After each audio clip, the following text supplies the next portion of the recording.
I am Judy Castleberry, and I'm pleased to be doing this interview today on behalf of the National Society Daughters of the American Revolution, specifically the San Antonio de Bear chapter in San Antonio, Texas.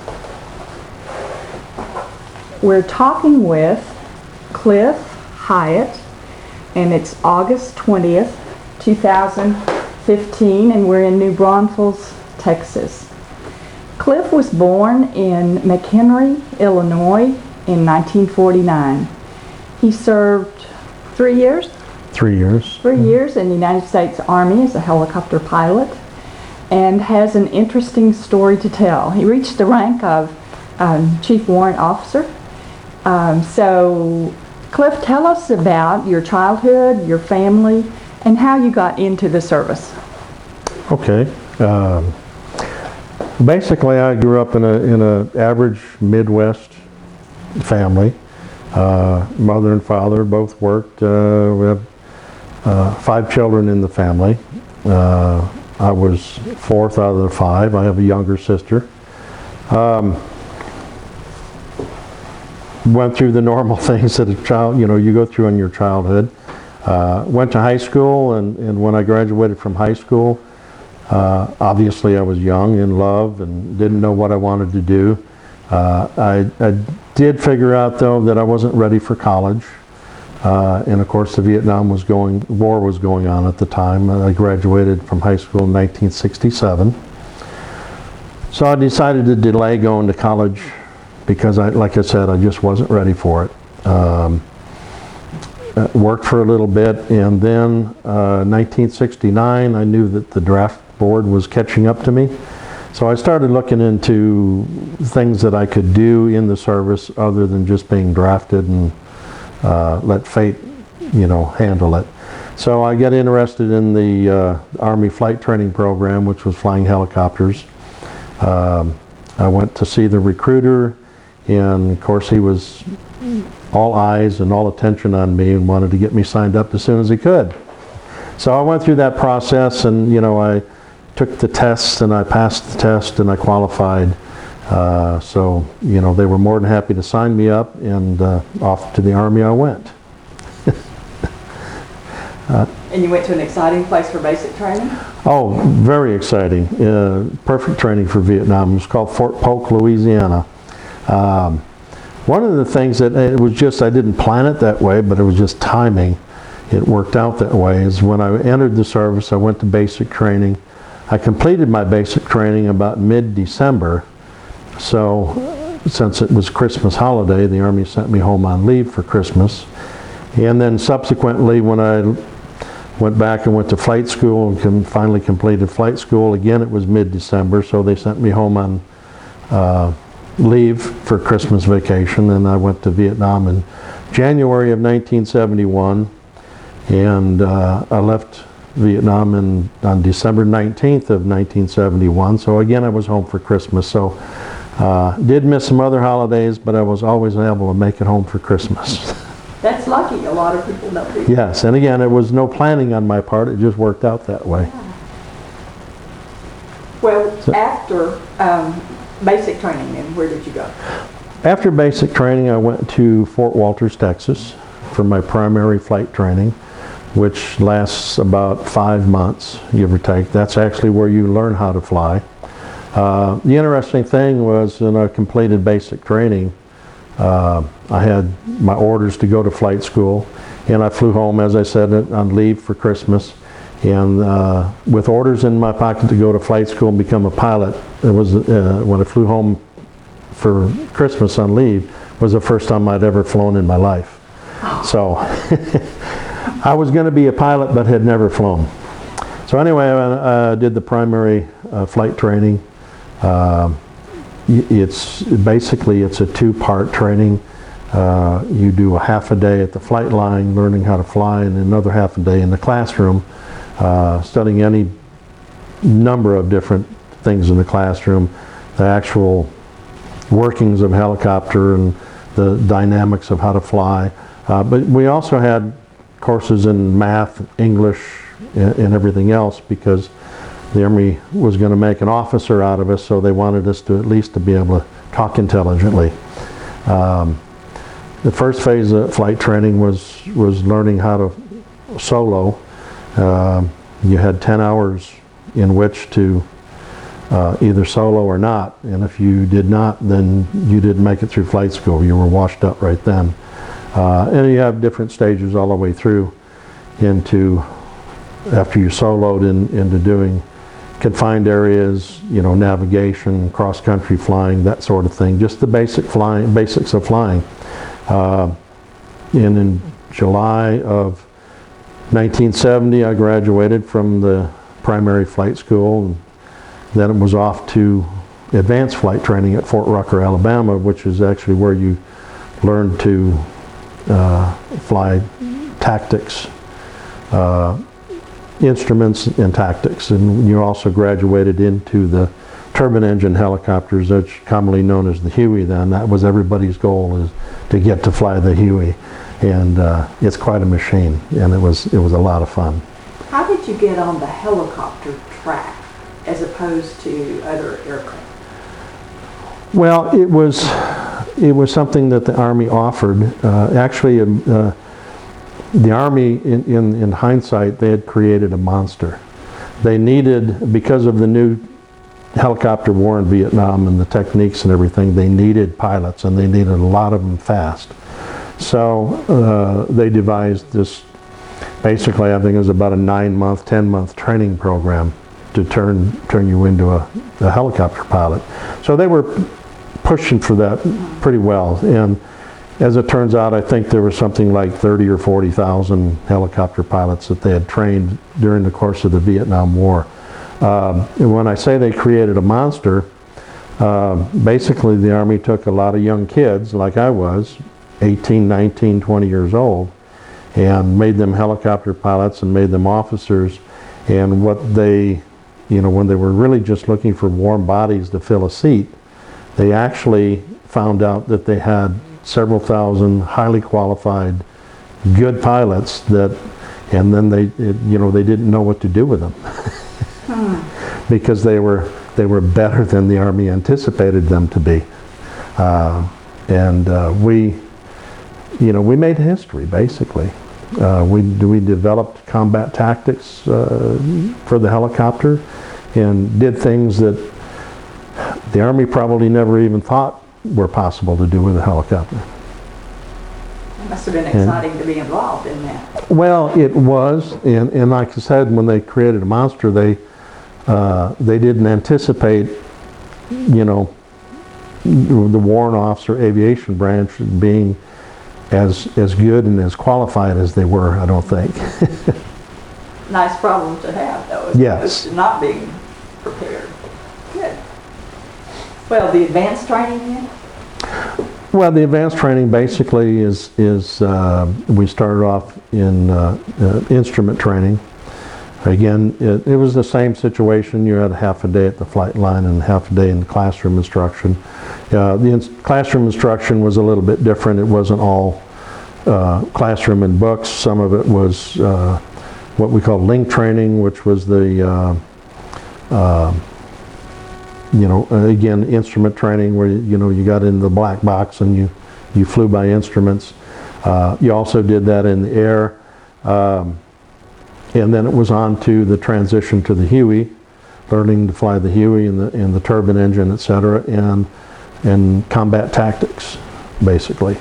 Upon graduation from the advanced flight training, I was given orders for what they call a transition into the OH-58, which is the Kiowa, or the common name for it is the Jet Ranger, which was a 2-week, transition course and to learn how to fly that aircraft. Then it was, again, home on leave for Christmas with orders to go to Vietnam. We had started off, my initial flight class was 211 warrant officer candidates. And when we finished at Fort Rucker, we graduated 98 out of the 211. So the washout rate was about 60%. So a lot of guys that had dreams of being helicopter pilots usually wound up being a mortar crewman or an infantryman or something. Well, what was it like when you got to Vietnam? It was a different world. It was interesting. And how did you get there? Did you go on a ship or did you fly? No, I flew. It's interesting because at the time, like I said, I was born and raised in the Chicago area.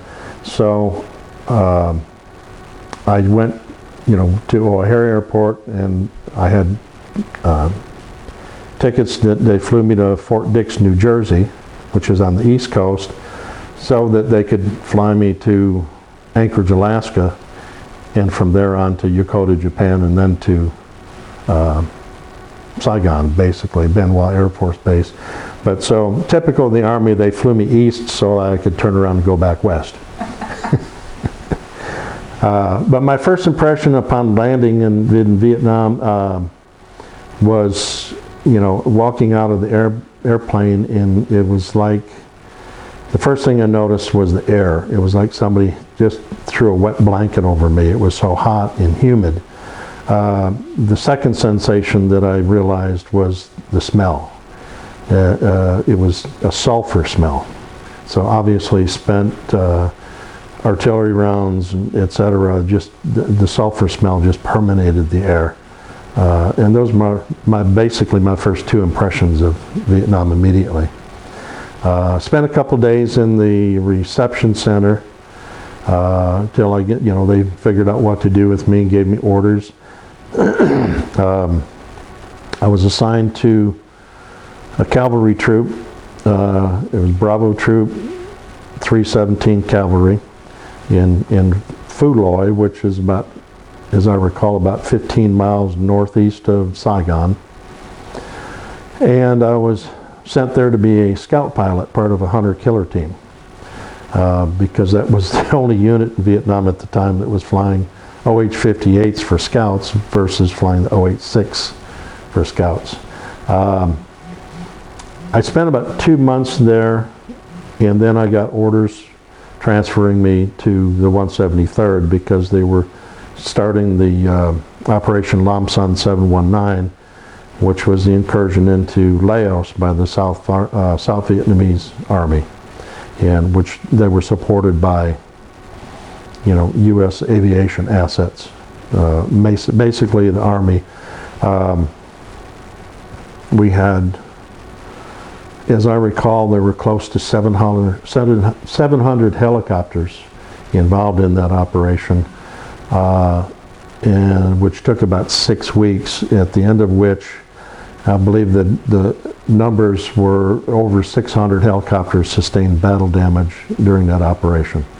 As it turned out, if my history is correct, the North Vietnamese had somehow had the entire battle plan in their possession before it was launched.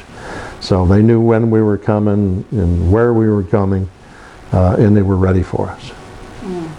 The South Vietnamese Army suffered a staggering loss, and as did our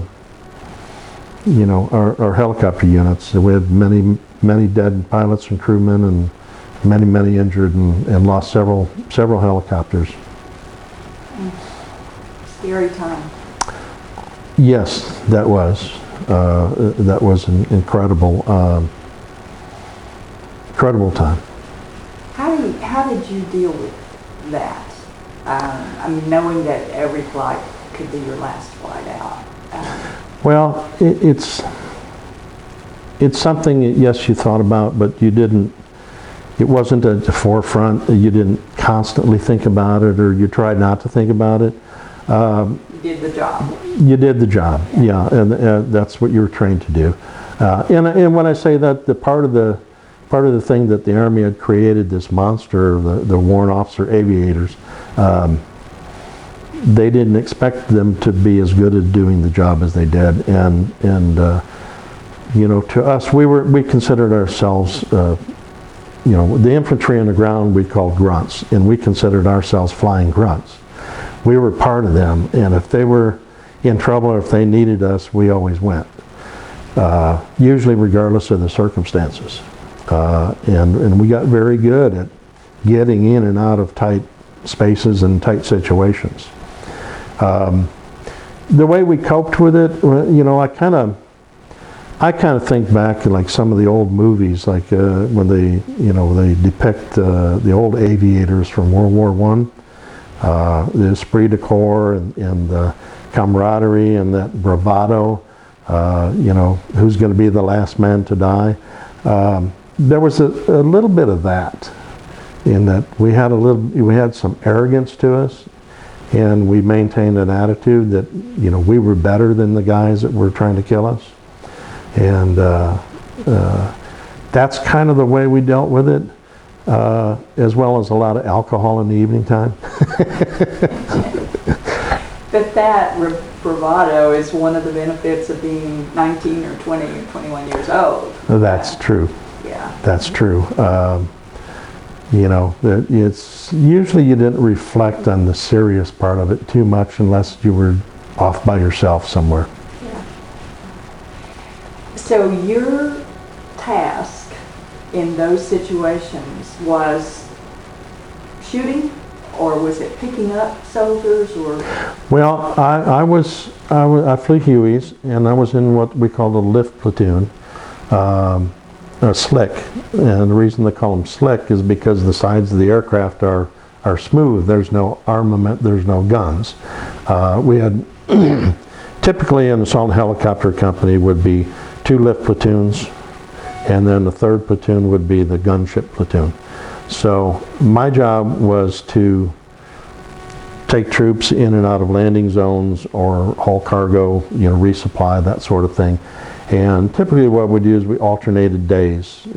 One day we would be assigned to fly what we term combat assaults, or basically inserting troops into a landing zone or picking them up. The next day would be our day for log missions or logistic missions, which would basically be resupply, that sort of thing. So a lot of times, the reason you were inserting troops into a landing zone, the reason they were going there is because the bad guys were there. And sometimes the bad guys were actually there, and then that's when it got a little testy. So they were shooting at you, I guess, as you were landing? Many times, yes. Was your helicopter hit? Yes, my helicopter was hit several times on different occasions. It just depends on how how badly it was hit. We had a crew chief and a door gunner in the back of the helicopter in what we call the wells, and they had M60 machine guns, so we did have some defense. We had armor plating underneath our seats and on the sides, so we did have some protection. But basically a helicopter is a thin skin of magnesium, and you can almost poke your finger through it, so it's not going to stop a bullet. Yeah. Did you ever lose a crew member? I had a door gunner wounded. I'd never lost a crew member. Had a co-pilot wounded one time as well. But no, I never lost anybody. Anybody had lost his life. No. I had a couple instances